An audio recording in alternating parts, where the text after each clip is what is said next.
My fiancée announced at brunch with her friends, "I'm keeping my ex's last name after we marry. It sounds better than yours." They all laughed. I smiled and said, "That's practical." Then I excused myself to the bathroom and canceled the $4,000 honeymoon deposit. Her friends' faces when I walked out the front door instead. Original post. I, 31 male, was engaged to my fiancée for 8 months. We've been together for 2.5 years total. I thought I knew her. Turns out I knew a carefully curated version of her that she wanted me to see. Quick background. She was married before. Young, dumb, lasted about 18 months. They divorced when she was 24. No kids, no shared assets, supposedly a clean break. Or so I thought. Here's what I didn't fully process until recently. She never changed her name back after the divorce. She kept her ex-husband's last name this entire time. When I asked about early in our relationship, she said it was just easier for work stuff and she'd deal with it eventually. I didn't push because people have complicated feelings about names. I get it. Some people hate paperwork. Some people have professional reputations built around a name. I try to be understanding. Fast forward to 3 weeks before our wedding. We're at brunch with 4 of her closest friends. Nice place downtown, bottomless mimosas, everyone's in a good mood. We're talking about wedding details, flowers, seating charts, the DJ playlist, whether the cousins who hate each other should be at the same table. Normal stuff. Then one of her friends asks, "So what's the name situation?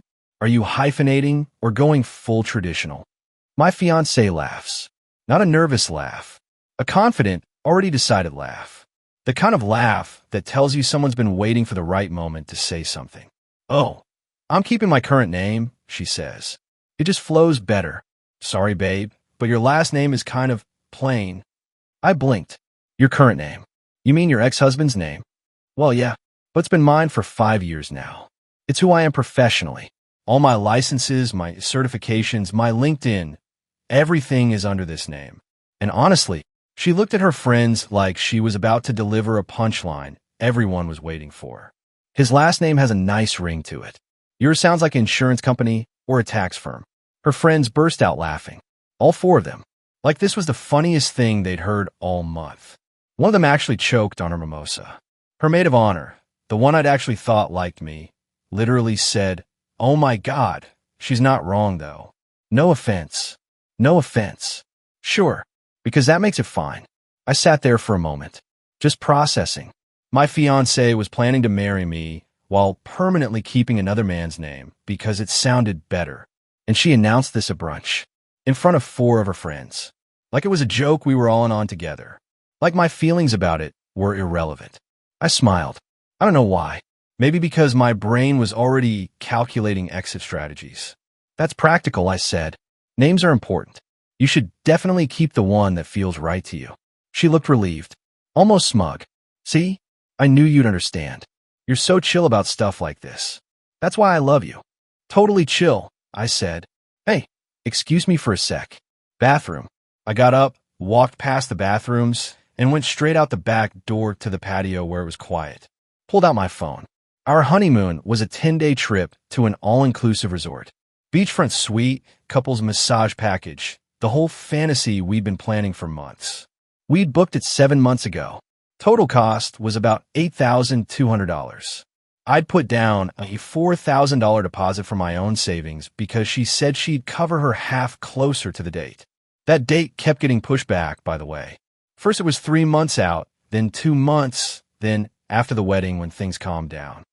I called the resort, explained I needed to cancel due to unforeseen circumstances. The woman on the phone was genuinely sympathetic, said I'd lose $800 as a cancellation fee, but they'd refund the remaining $3,200 to my card within 5 to 7 business days. "Are you sure?" she asked. "This is non-reversible." "I'm sure." "Done." Then I texted my best man. "Wedding's off. I'll explain later. Please don't tell anyone yet.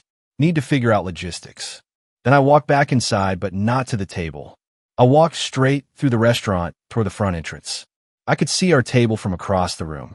My fiancée was laughing about something with her friends, mimosa in hand, apparently not even curious about what was taking me so long in the bathroom. I made eye contact with her maid of honor first.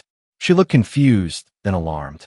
Then my fiancée turned around to see what her friend was staring at. I gave a small wave. Not sarcastic, not dramatic. Just a wave. Then I walked out the front door. My phone started buzzing before I even reached my car. I didn't answer. I drove to my buddy's place across town. He took one look at my face and didn't ask questions. Just handed me a beer and said, "Couch is yours as long as you need it." That's a real friend right there. That was Sunday. It's now Wednesday.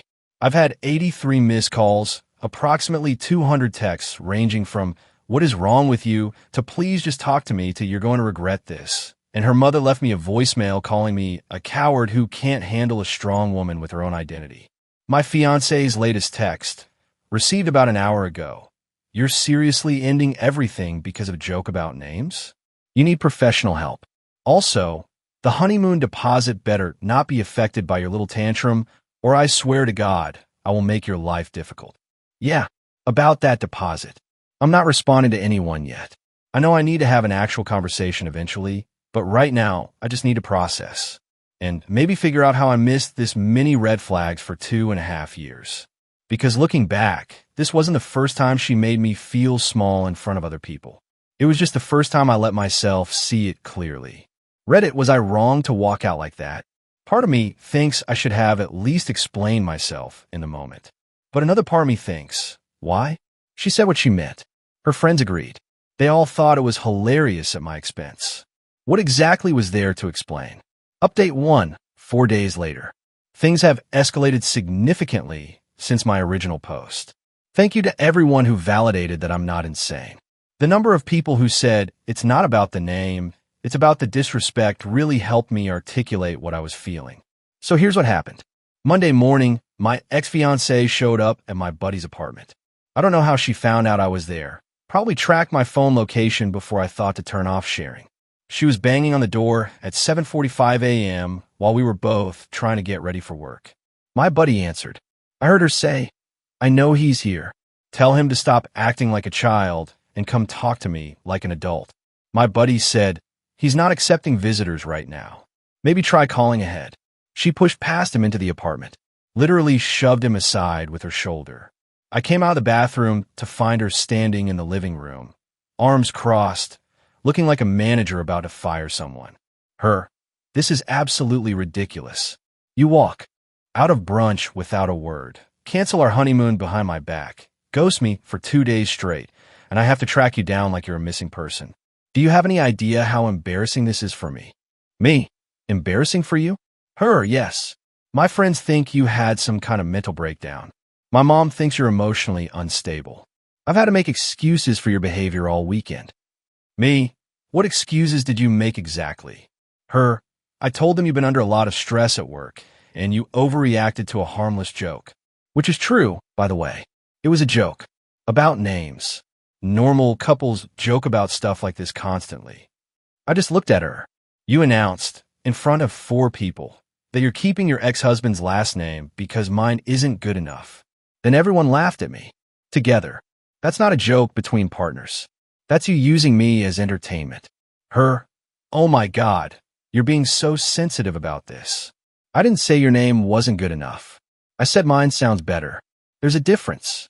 Me, your name, that you got from your ex-husband, the man you were married to before me, the man you apparently still want to be connected to. Her, it's been my name for 5 years. It's on my professional licenses, my business cards, my email signature. Everything. What was I supposed to do? Change literally everything. Me, you could have talked to me about it. Privately. Before announcing it to your friends at brunch like it was already decided. Before making it a joke at my expense. She rolled her eyes. I didn't think you'd be this dramatic about it. Most guys wouldn't care about something this trivial. Most guys aren't being asked to marry someone who wants to keep another man's name because it isn't prestigious enough. That's when her tone shifted. She went from annoyed to genuinely angry real fast. You know what? Fine. You want to throw away 2.5 years over a name? Fine. Be that petty. But you don't get to just cancel things without consequences. That honeymoon was OURS. Half that deposit was mine. Me, you never paid your half. You kept saying you'd cover it closer to the date. The entire $4,000 deposit came from my account. My money. My decision. Her. We were engaged. What's yours is mine. That's literally how marriage works. Me. We're not married.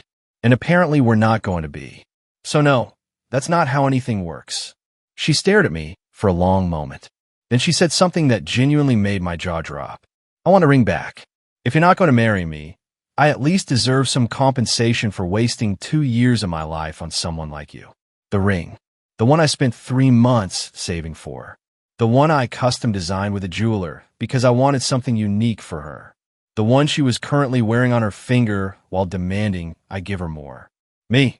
That's not how engagement rings work legally. If engagement is called off, the ring goes back to whoever purchased it, regardless of who ended things. Her. That's such a typical man thing to say. I wore this ring for 8 months. I showed it to everyone I know. I planned an entire wedding around this ring. You don't get to just take it back because you decided to have a tantrum at a restaurant. Me. I'm not taking it back. I'm asking for it back. There's a legal distinction. Her face went red. You're going to regret this. My father is a lawyer. I know exactly what my rights are. She stormed out without returning the ring. Slammed the door hard enough to shake the walls. My buddy just stood there looking stunned. After a minute, he said, "Dude, how long has she been like that?" Honestly, I think she's always been like that. I just kept making excuses for it. That night, I got an email from her mother. For full paragraphs about how I'd humiliated her daughter publicly, how I was throwing away a wonderful woman over my fragile ego, and how I needed to apologize immediately and fix this before it's too late. The last line was, she was planning to take your name eventually, after you proved you deserved that kind of commitment. You couldn't even give her time. Eventually, after we were already married, after I proved I deserved it, while she walked down the aisle as Mrs. her ex-husband. I didn't respond. Tuesday, I took the day off work and handled logistics. Called our wedding vendors. Fortunately, we hadn't paid final deposits on most things yet. The caterer, the DJ, the florist, the photographer. The venue was the issue. We put down $2,500 total, split between us. The coordinator was understanding and said they'd return my portion directly, but my ex-fiancée would need to request hers separately. Wednesday, my sister, she's a paralegal, reminded me that in our state, engagement rings given as conditional gifts are legally returnable if the engagement is broken off. The law is clear on this regardless of who initiated the breakup. So Wednesday afternoon, I sent my ex a formal text. Per state law regarding conditional gifts, I'm requesting the return of the engagement ring within 14 days. I prefer to handle this amicably, but I will pursue legal remedies if necessary. Her response came in 3 minutes. LOL, good luck with that. You broke up with me. You don't get to demand a single thing. Then her maid of honor texted me. You're massively overreacting. She didn't mean it the way it sounded. You should really think about what you're throwing away here. I replied, I thought about it carefully. That's exactly why I left. She didn't respond. Update 2, 10 days later. Hey Reddit. Things got messy before they got resolved, but I think I'm finally through the worst of it. After my last update, my ex went scorched earth. Not publicly on social media. She's too image conscious for that, but privately through our mutual social circle. She started calling everyone we knew together. Her version of events. I had cold feet and abandoned her at brunch without warning and then threatened her with lawyers over a piece of jewelry. She conveniently left out the part where she announced she was keeping her ex-husband's name because mine wasn't good enough and that all her friends laughed at me. I know this because 4 different mutual friends reached out to ask me what actually happened. When I told them the full story, 2 of them immediately said, yeah, honestly, that tracks with what I've seen from her. And one said, I always thought she talked down to you. That last comment stung. How did other people see it? But I couldn't. The ring situation came to a head last Friday. I received a letter from a law firm, her dad's firm specifically. It was a cease and desist demanding I immediately stop harassing my ex about the ring and threatening legal action if I continued to make false claims about ownership of marital property. Marital property. We weren't married. I showed it to my sister. She laughed so hard she snorted her coffee. This isn't even a legitimate legal threat, she said. This is her father doing his daughter a favor on company letterhead. He's trying to intimidate you with legal-sounding language. A cease and desist for what exactly? Asking for your own property back through a text message? That's not harassment by any legal definition. She helped me draft a response. Professional, factual, no emotion. I was exercising my legal right to reclaim a conditional gift following a broken engagement. If the ring was not returned within 14 days, I would file in small claims court and let a judge decide. We cited the specific statute in our state. Sent it certified mail that Saturday. Monday afternoon, I got a call from an unknown number. It was her father. He started with a condescending voice. "Son, I think we should discuss this situation like reasonable adults. Man to man." I agree completely. That's why I sent a formal letter instead of arguing over text messages. You're making this much more difficult than it needs to be. My daughter is hurt.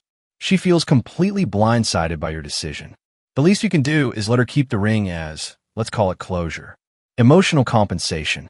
With respect, the ring cost me $6,200. That's not closure. That's a major financial loss for me. I saved for 3 months for that ring. He went quiet. I don't think he knew how much it was worth. That seems rather excessive for someone at your income level. I actually laughed at that. My income level? You don't know anything about my finances. And frankly, that's completely irrelevant to the legal question here. The ring was a conditional gift. The condition, marriage, is not being fulfilled. The relevant statute is clear. I'm happy to let a judge decide if you disagree. The law isn't always about what's technically fair. Actually, in this specific case, it is.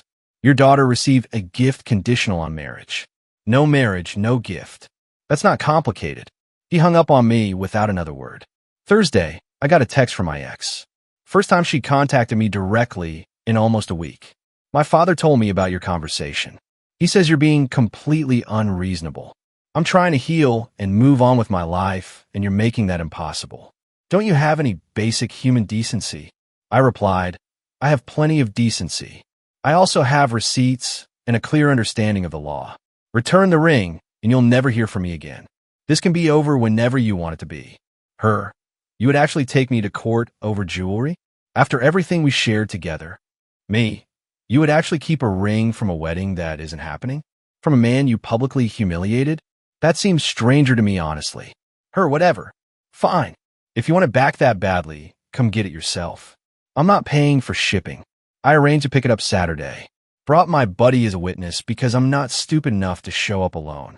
She handed it over at her apartment door without making eye contact. Didn't invite us in. Didn't say a single word. Just held out the box and closed the door the second I took it. My buddy said afterward, that was anticlimactic.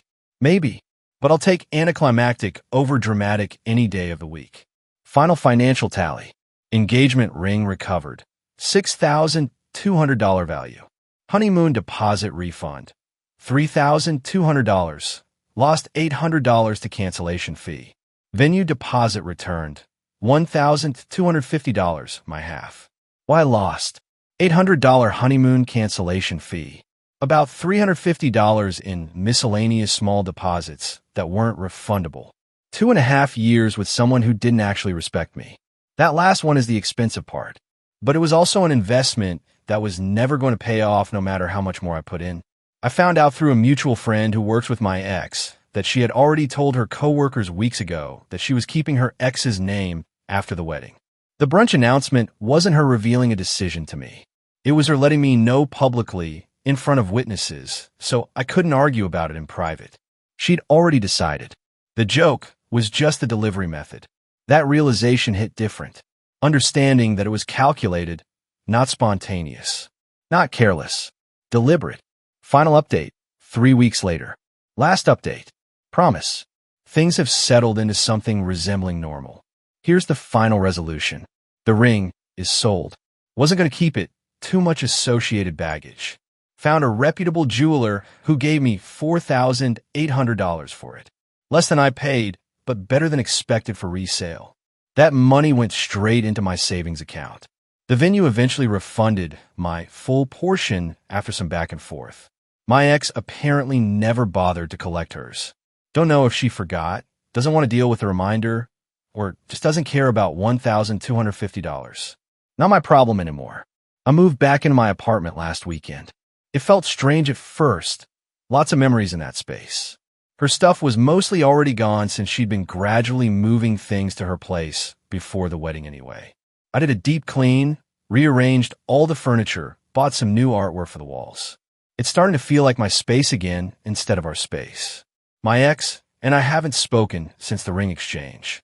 I blocked her number, not because I'm afraid of what she might say, but because I simply don't want to hear it anymore.